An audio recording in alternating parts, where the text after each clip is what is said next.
Hello everyone, welcome to another episode of the Codersart. In this series of episode, we are going to talk with journey of developers, where we showcasing inspiring story and valuable insight from developer around the world.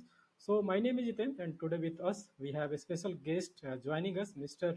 Shubham Khanna. Okay, so as a skilled and successful software engineer, or we can say developer, with us to share an incredible journey to with us. Okay, so hi Shubham, how are you? I'm good, Jitendra. How are you? Yeah, I'm also doing great. So, Subham, before going to any deep dive question, so let's just start with the very first one. Just brief about what your current role. Okay, so what you're doing and what is your uh, skill set you are using in current your jobs. Hmm. Right, right.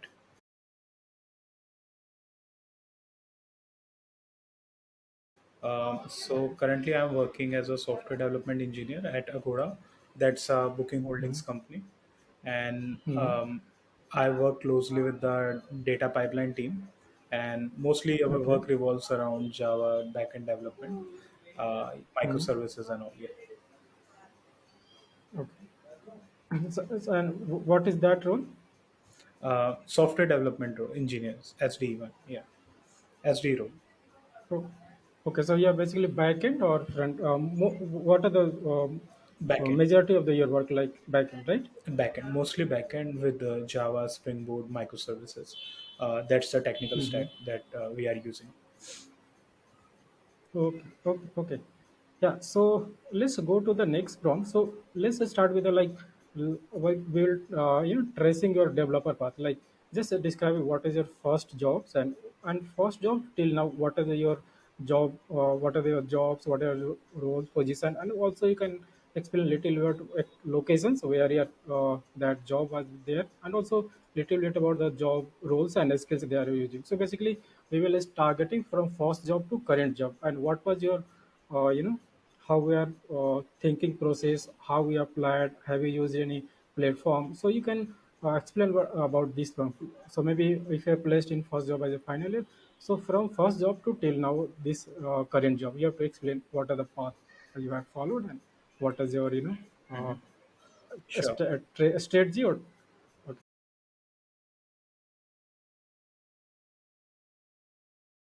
Okay, Chetan. So I completed my education from Tier 3 college, and Hmm. there were not a lot of on-campus opportunities there.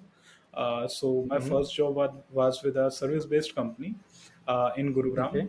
So I used to go Hmm. there and like we used to develop software for overseas or offshore clients. That was Hmm. my first job there. The Hmm. technology was same. I used to work with Java, Spring Boot. But the thing was, we Okay. were not working on our own product, but we were working for some other clients since it was a service Okay. based company. Hmm. And after that, I've joined Arcesium, that was part of Hmm. D Shaw.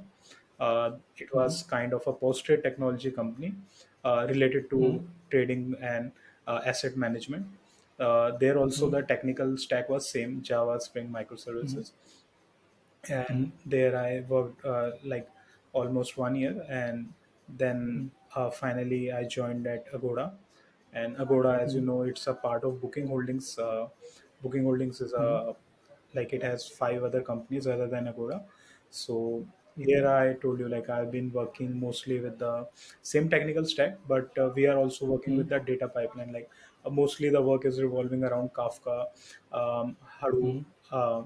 Spark. So Hmm. yeah, Hmm. so it is mix of both our data engineering and software engineering. That's what my current role Okay. is. Okay. So current now we have this is a second company you're currently, right? This is my third company. First was a service based, second was Arcesium, Hmm. and this is the third Hmm. company. Okay. Okay. So the second so and how was like total experience there, like overall, like so in last company. Yes, yes, I will tell you. So the first company, service based, I worked, I think, less Hmm. than 2 years there, then less Hmm. than 1 year Hmm. in the Arcesium, and finally, Hmm. I've been like working with Agoda. Okay. Okay. So the overall the your profile was like skill set or it was same, right? Overall, Yeah, so like all these company, like you are with backend developer yes, or right backend or developer. skills was Java, right? Yes, Java backend developer to be more precise here. Okay, okay, okay.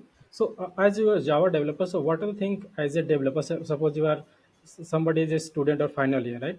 So, how you suggesting like what are the skills they should focus? Like, I think I also was in final year. Okay, so most of the company are taking general interview, right? They are asking DSA, and based on that, whatever problem solving skills. So they once hire they uh, train the candidate based on their requirement. Okay, so based on the like suppose somebody directly want to a Java developer, so what are the top skills you will recommend? Okay, so one thing, if you are focusing as a Java developer, you should try to do the data structure and algorithm is also in Java. So that will give you a little bit edge over the other candidates, Hmm. because finally you are going to work in Java only. Because what we are doing, we mostly students either do the DSA in C++ or Python, but finally their main coding language is Java. So if you start with Java, you will get to know about the internals of the language, like what are collections and what are the other different aspects in the Java programming language. So these things helps you in your actual interview. So um, other than the DSA, your Java technical also becomes good. And at the time of interview, it helped me because I spent the DSA and the technical, so everything I did in Java only. So during my interviews, it really helped me because my background was in Java only. Okay, okay, okay. So what are the current skills you are using? Like it's a completely core Java, advanced Java, or any Java framework like Spring, MVC, Spring, or any ORM, or what are the database? Okay, so it's kind of a mix here. Some projects are in pure Spring and some are in Spring Boot. Mostly, most of the time, you will be working with either Spring or Spring Boot as a Java developer. And for the ORM, Hibernate is there. There's JPA repository. Like there are various startups in. You will be working with Spring Security. So these are few of the things you will be like encountering regularly as a Java developer. So how much is core Java important along with learning any framework, Java framework? Core Java, yeah, core Java is, if you talk about the interview aspect, core Java is very important. Now coming to the Spring, like most of the things, Spring takes care for you. You don't have to like create the objects and but still there are some projects where OOPS knowledge is required. Like when you are working with multiple classes, multiple interfaces, then a solid knowledge of OOPS will help you write a clean and better code. So it will help you in both the interviews as well as in your technical job. So core Java is a must for Java developer. Okay, so what is the importance of documentations and clean code in Java? Okay, so documentation is very important in writing the code. So if there is any complex logic, you should have a proper documentation. And if we talk about the code quality, we can follow solid principles or design patterns. So these are few things as a developer you should know. One is the solid principle, second is the design pattern. So these two things will help you write uh, a very clean code. And documentation on top of it will make the code more beautiful. So what is design pattern? Can you brief about this? Okay. So basically, we have three design patterns: structural, behavioral, and creational. So uh, I think in total there are around 24 design patterns. Each design pattern solves a problem like related to object creation or the object behavior. So if someone knows about how to use the design patterns and at which place, so what happens? The code is less decluttered. The code becomes more clean and readable. So that's the benefit of using these design patterns. Okay, so and what are the different resources? There are various resources. Yeah. Okay, okay.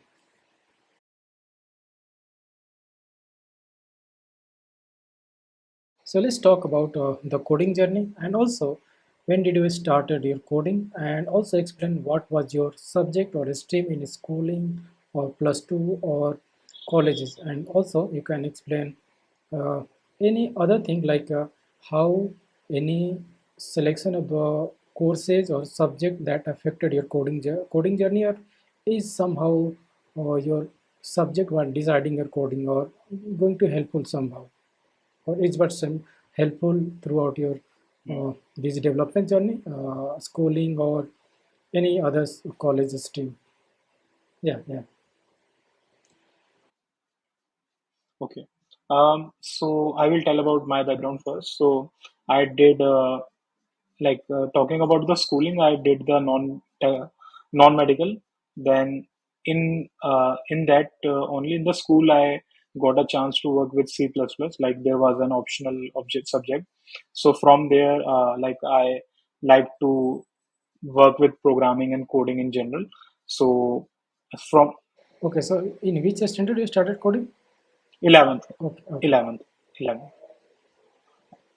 In 11th standard I started with C++, and from there like I really enjoyed working with the language, like creating the first thing, like creating a calculator or something like that. Things really like I enjoyed doing that thing. And after that, like in the college I was determined to go for a computer science only. Like there are various branches in BTech, but I wanted to only go to the computer Mhm. science. Yeah. And talking about the college, there also there was not in my college there was not a particular good coding culture. Like nobody knows much about the competitive programming or DSA or open source Hmm. contribution. Yeah. So these things were not there. But like there were few relatives of mine from which I was in touch, and I come to know like you should do something like DSA, Leetcode. So these things will help you in the interview preparation. So yeah, from there I've been in touch with coding. Yeah, Okay. Okay. Okay. So you are in non-medical, right? yes, non-medical. Okay. Okay. Okay. So how good you were in mathematics? So is that mathematics is very helpful in your coding journey? So mathematics, I was not that much good, and I will say like you don't need to be expert in mathematics to be a good coder. Hmm. So there are people who don't have any like a degree also, a BTech or let's say some other degrees. They are also doing very good in coding. Hmm. So I will say it is like just a myth. You need to be good in maths. So if you are not good in maths, still you can do very good in the coding. So they are not that much related unless you are going into something like a data science or that path. But for normal software development, you don't need to be that much good in maths. Yeah, yeah, definitely. Once you're going to machine learning, data science, so more of the things like integration differentiation is also there in very deeper turn, but still that most of the things building the models or solving the equation, working with equations, and and how well you understand the statistic part. Okay, and also yeah, when you're going to implement uh, any model machine learning algorithm from scratch, so there Right. might be some depth level of equations needed. Right, right. So, like I will tell you, mostly like if you are a backend developer, you are a front end developer, either you are a full stack developer, a Android developer, or a iOS developer.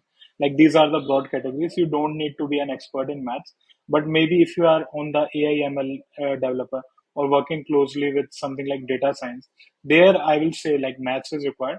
But as a regular software development engineer, you don't need to be an expert of mathematics. And I can say that because like in my past 3 to 4 years of experience, I have not used maths so much or like even a little to in the coding aspect. I'm talking.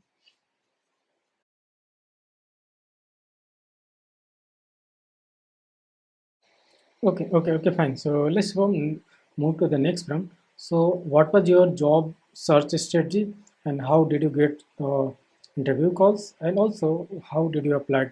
Have you applied some career platform, any LinkedIn or any other platform, or you are just reached to this company or company calling by your profiles, with the help of different job options available, or based on the any platform you had already shared your resume and then they called you. Okay. Yeah. So before joining Agoda, I had offers from some good companies like Walmart, Gojek, Cred. So these were some of the companies that I had offers also.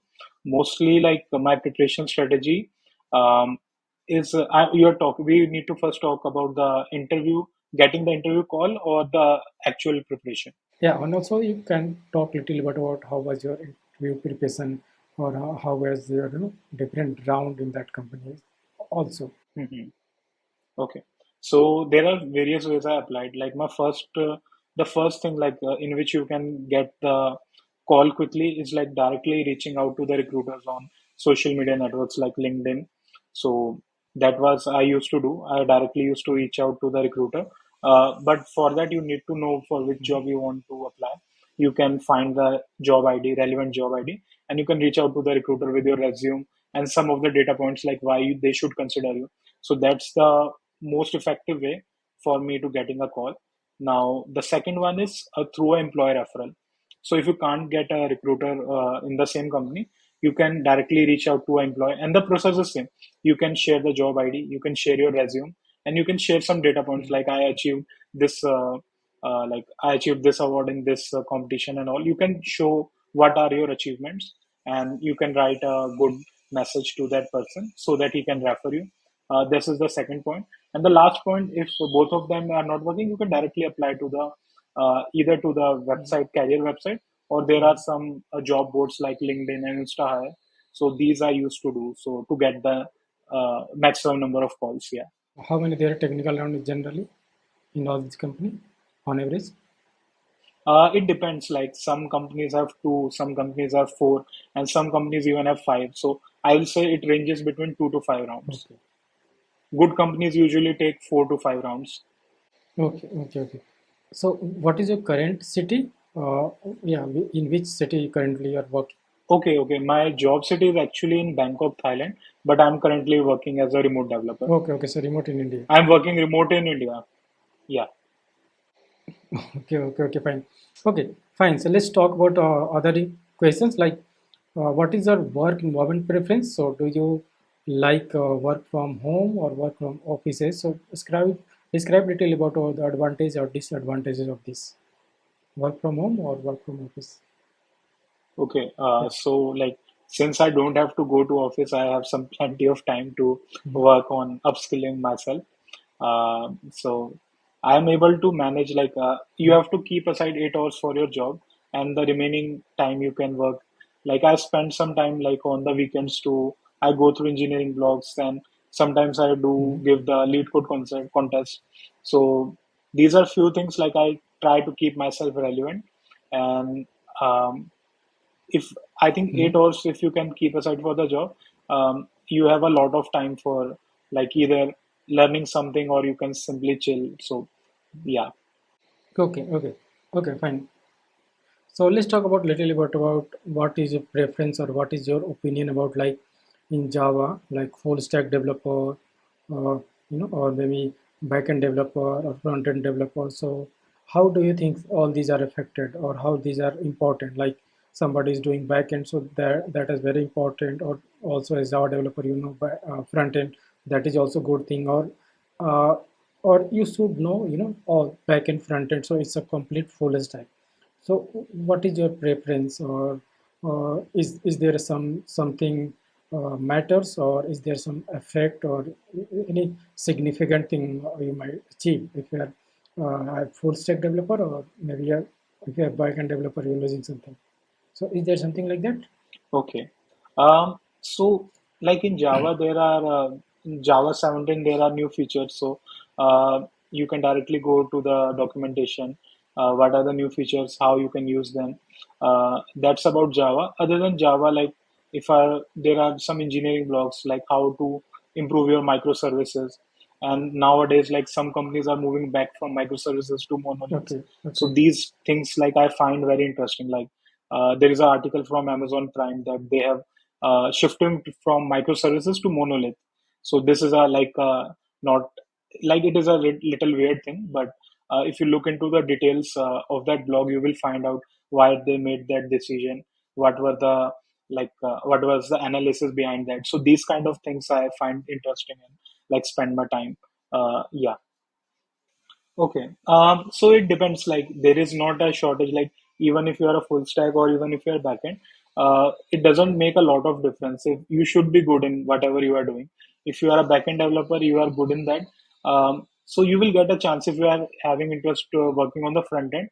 So there is not like in most of the companies, including mine, there is not a restriction that you will only do the backend work. You can't do the front end. It depends on project to project, but you are mostly free to work on the front end, and even the front end engineers can work on the back end. So, like I will suggest someone who is trying to like uh, find go for a particular title, he can either go for a front end or a back end or a full stack. That doesn't make any like a lot of difference. You can start with any path, and according to your interest, you can change. Like there are some people who move from software engineer to data engineer, and similarly, like there are other way around also. So it's not like if you started with the backend, you can't go a full stack, or if you are a full stack, you can't go to a backend. So like you can changing path is easy. Like once you are in the job, so you can go into any path. Okay, okay. So let's talk little bit about databases. So what are the databases you have mostly worked with, like MongoDB, Oracle, MySQL, or any other Redis or any other cloud-based databases you have used? So explain a little about this. So I worked with almost all of them. I worked with Oracle, MySQL, MongoDB, and Redis. So each project has a different architecture, and like if you are working with various projects, you will be able to work with newer technologies. And like there is a lot of learning. Like you will like appreciate why we should go for a NoSQL instead of a SQL. What is the decision making? So these kind of things like. It depends. If you are working on some good projects, you will get a lot of learning. So that's what I have been having. Okay, okay. So, and what is your preferences over like NoSQL databases or SQL databases? So, is there any something to any particular type of applications you should choose NoSQL, or for this type of any particular type of applications or certain type of application you should SQL database? So, what do you think till now? What according to your experience and also your work on different companies? Mhm. Okay, so if your application is related to payments or consistency, you need something like asset properties. You are going to the relational databases like MySQL or Oracle. But in the other hand, if your schema, the records that you are storing are not having a fixed schema and you want scalability, then going to NoSQL is a better decision. So because you can horizontally scale it manifold. So that's how we make a decision whether to go this way or that way. Okay, okay. So which database you will prefer? Suppose you are working on personal project or maybe a small project. So as a side project or personal project you are working on. So would you choose any SQL database or no SQL database? And what do you think? Or for larger enterprises application, we so go with any particular database. So in your personal project, you can use either of them. You can go with a relational or non-relational database.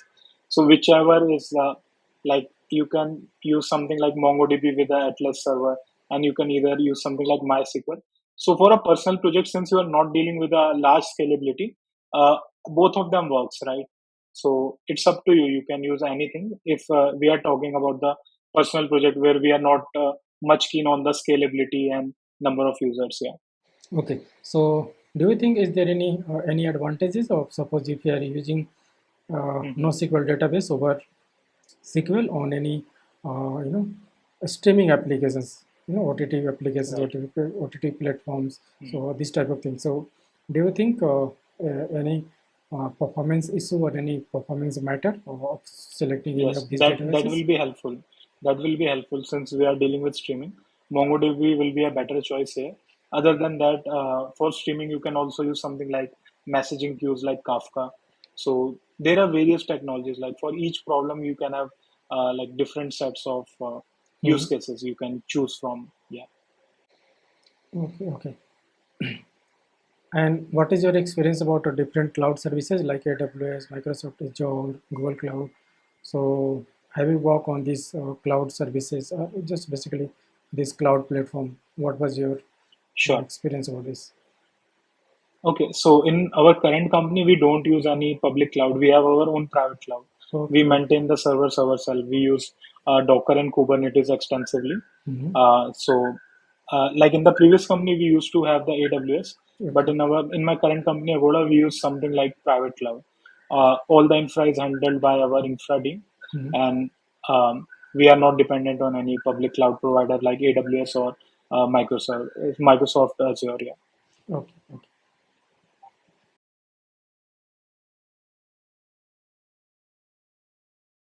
Okay, okay. So, what are the value of paid mentorship and discuss the benefit of investing in paid mentorship of the career advancement or any other skill development? How these mentorship are available? Sorry, not available. How this mentorship is helpful rather than working on a traditional pattern, watching YouTube or self learning platforms or any self-paced video. So, how do you think this mentorship? How do you think mentorship are going to helpful somebody? Someone?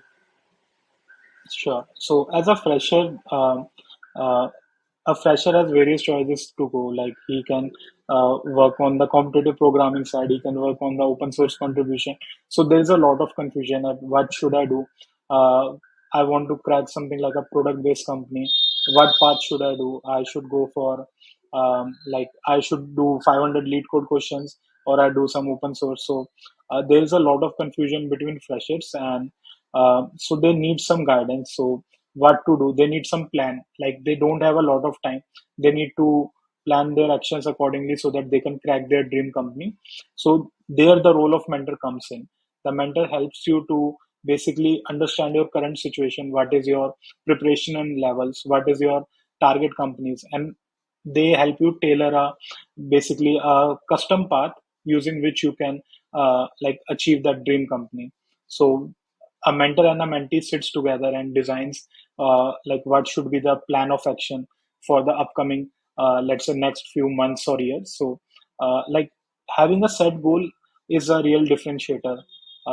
That is um, so as a mentor, so you as a mentor and a mentee, there is a you can say like a fixed plan that we come together, and using that plan we follow and get the like the results that we want. Okay, okay. So can you share some success story of mentee who have you have already given the mentorship and they have benefited from them? Yes, yes. Sure. So I have some mentees who were working with TCS, a service-based company, and like they Mhm, desperately wanted to go to a product-based company and enjoy like what is the work like there. So I helped them like mhm, only with the mentoring. Like we had like a few calls every week. We discussed on the mhm, like the current preparation level, the roadblocks they are facing, what should be the next plan mhm, in action. We also discussed some lead code mhm, questions. Then once he is done, we also discussed about the low level design, high level design. So mhm, basically, we discussed on almost all the aspects of interview preparation, the mindset to be having when you are mhm, giving an interview. So these all things, mhm, even the behavioral questions. So these all things we basically prepared together for around 5 to 6 months, and the result was he is now working in a good product-based companies, and he has like four times mhm. his current CTC. Okay, okay, yeah, that perfect. Okay, so what is your preference of upscaling? Like suppose you build some skill, so what are the platform you choose? Basically, suppose Hackerrank or if you are using Leetcode. So which one you will suggest as a freshers, which platform you should choose or when you should go with Leetcode? Because I prefer, I was in college, so I was just preferring, Hackerrank. So what was your opinion? How do you think? Okay. Yeah, I will give you a good distinction between that. If you are starting out on the coding, you are in the first or second year, and you are new to coding, then there is no better platform than HackerRank. HackerRank has like the order of questions, the quality of questions are very good as compared to LeetCode. Uh, Now coming to LeetCode, when should someone go to LeetCode? If you are already good in coding and you have like Okay, done some okay. good amount of questions either on HackerRank or any other coding platform, and you are wanting to prepare for the company interviews. So you should go to the lead code. If you have less time, you should do the lead code questions. So because why? Most of the time, like even I have experienced that the companies directly ask you the lead code questions itself. So it's a good thing to do. Do the lead code questions before you appear to any coding interview. But if you are starting, you should start with a hacker rank. That I would suggest. Yeah.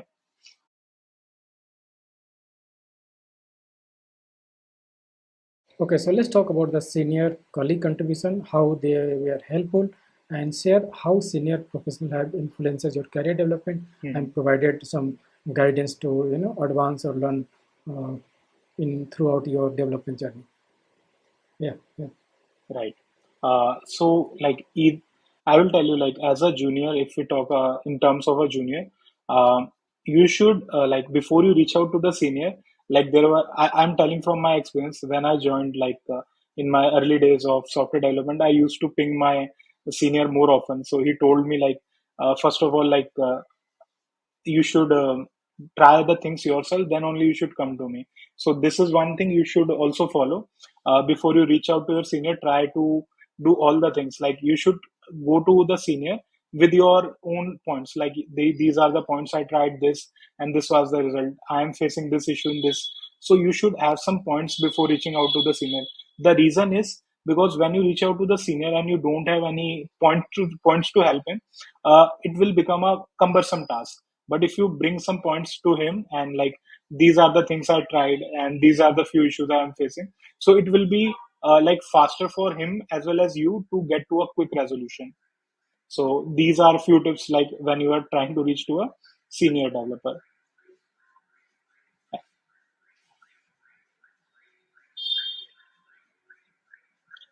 Yeah, and if you are a senior developer and you want to help a junior developer, you should not try to you should try to be as helpful as possible, so that the junior can come to you without any hesitation. And even if you are a junior developer, you might be working with interns. So always try to be like, as a senior, you should be like, try to have a behavior like, if you were a junior and how you wanted a senior. So that's how, you should think in that way. So always think yeah, you are a junior and how that senior can help you. So that's how.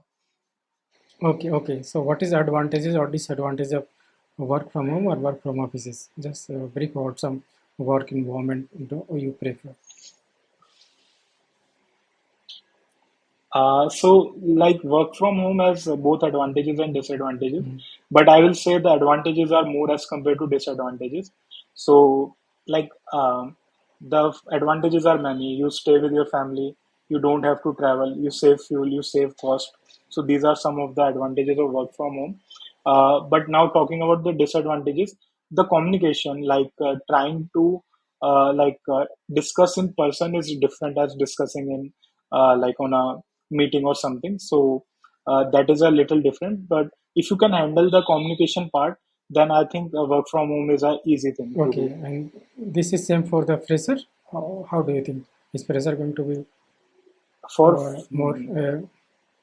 for fresher, like, it's better if you can go to office, at least once a day in a week or Mm, twice a day in a week, because as a fresher you should be like close to mm, the other team, and like, because it is your learning phase, you don't know a lot of things, and you will get like really worried if you are not able to do mm. the things on time. But if you have someone like physically present for your guidance, then it helps a Okay, lot. okay, okay. Yeah.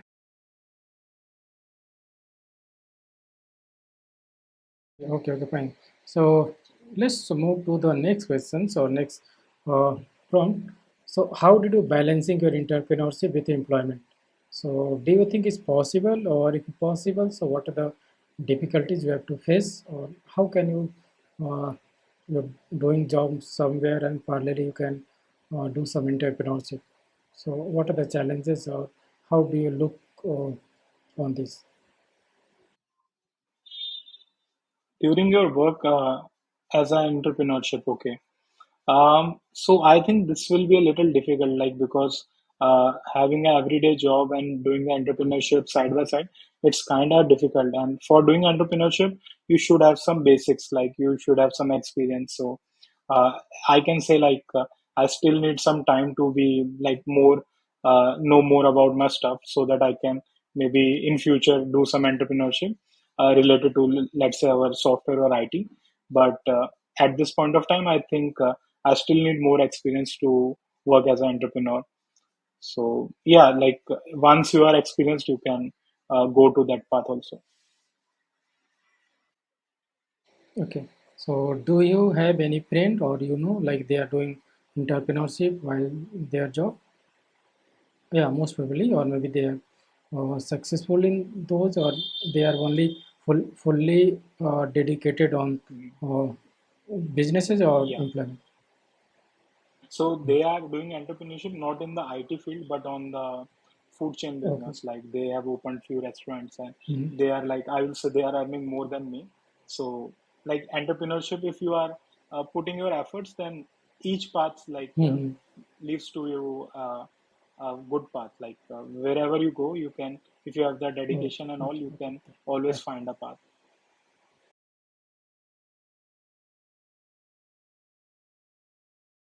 Okay, okay. So any app or website you would like to develop or wishing it should be there, but not currently available from your point of view, or you haven't experienced that applications. Okay.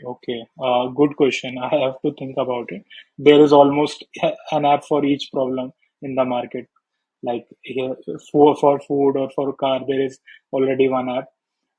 Maybe I think there could be, if I have to build an app, I would create an app around it to labor services, like something like a regular labor that used to work on non-organized sector, like you on a daily wages. So I will try to build an app so that the people who are working as a labor can also, like nowadays everyone has a smartphone, so they can also get some work. So that's what I will do if I have to create an app. Okay, okay, all right. So that's all for the depth conversation. I hope our audience will get some insight from this conversation, and they will apply in their decision making itself. Okay. So let's just start with some light-hearted questions or maybe some rapid-fire questions. Okay. So tea or coffee?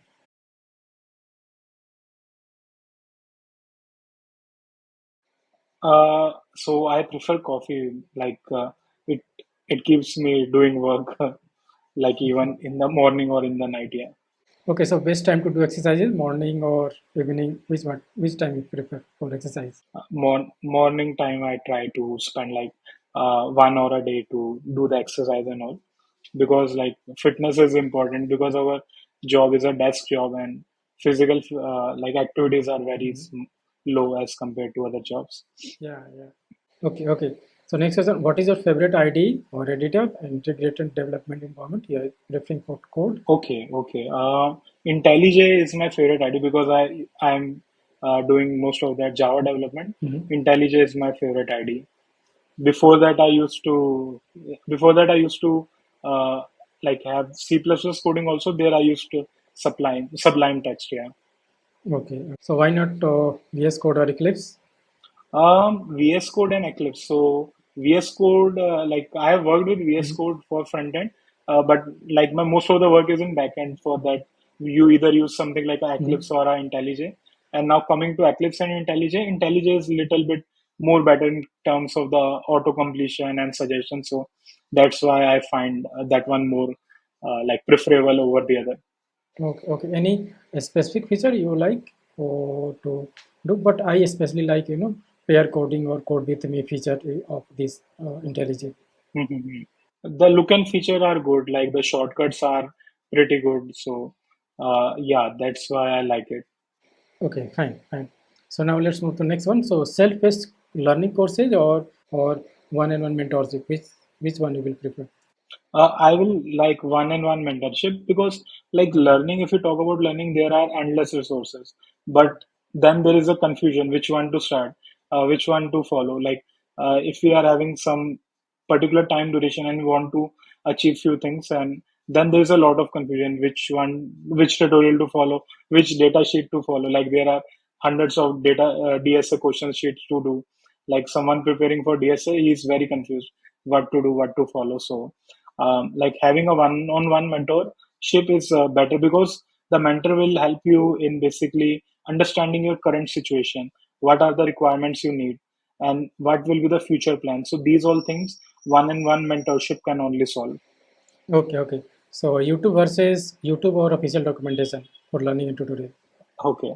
I will go for official documentations, because sometimes like YouTube is not able to completely cover all the documentation. It will help you in like getting a quick start. But if you want to know in Mhm. depth of each of the functionality, like Mhm. if you are working for any package, Mhm. uh, each of the features in detail, so documentation is a good option to go. Okay, so same approach applied for fresher. So for fresher, what you can do, you can go to the YouTube first, then you can go to the documentation. So that will be more helpful. So first go through the YouTube, then go to the documentation. Okay, I believe we have almost covered everything. So do you have anything or any more to discuss or share? No, Jitendra, I think we have covered almost all the things here, from interview preparation to like mentorship and how to learn, what to learn. So I think we have covered most of the things. Yeah. Anything if you want to discuss, we can discuss. No, no, I think almost everything we have covered, and our audience will get more insightful information from this conversation. So that's all, everyone. Thank you for joining us throughout our engaging conversation. We hope you have gained valuable insight from our Yeah. discussion. A special thank you to Subham for taking the time to share his journey and sharing our experience with our audience. So, if you have any final thoughts, Subham, now it's time, or we can wrap up things here.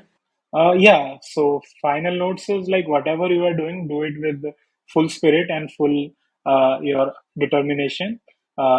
Even if you are doing going to a technical path or a non-technical path, whatever you are doing, try to be give 100% to it. Yeah, Once again, thank you so much, everybody. Subham, you also thank you all for tuning in and stay tuned for further insightful content coming your way. So, thank you so much. sure, Jitendra. Thank you. Bye.